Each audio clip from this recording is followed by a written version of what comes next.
Pilipinas na sila. Hindi. Pag hindi alam, sir, ang ticket galing sa gusto. Alam ng ano. Tapos before sila nag-flight, sir, kinuha nilang test ang passport nila kasi tutulungan sila ng kuha para sisikitan pag siya. Alam namin, sir, na hindi po ang galing sa gusto ang ticket. Ito po ba sinasabi ninyo pinasikaso ninyo?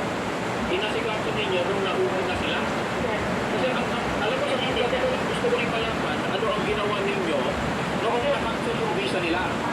ang sir, may sinasabi tayong FRA.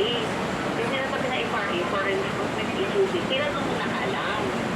Yung pwede ba kasi na nakakilay din yung FRA sa akin, sir, pwede ba makasagot siya? So, ang ibig kong sabihin, okay, you have your FRA doon sa UAE, pero kayo mismo, hindi nyo na alam ang nangyayari dito sa mga ipinadala ninyo?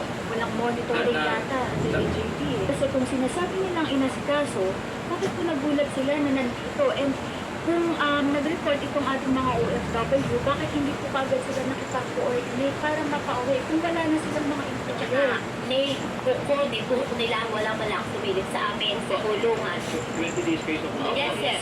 Walang test kami, walang sabon, walang shampoo, walang panty.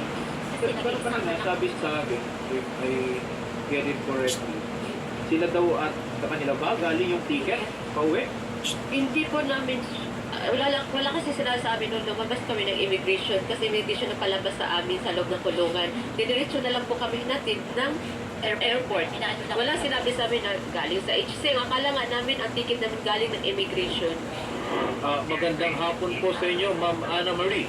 Ano po ang nangyayari dyan sa UAE? Bakit sila ikinulong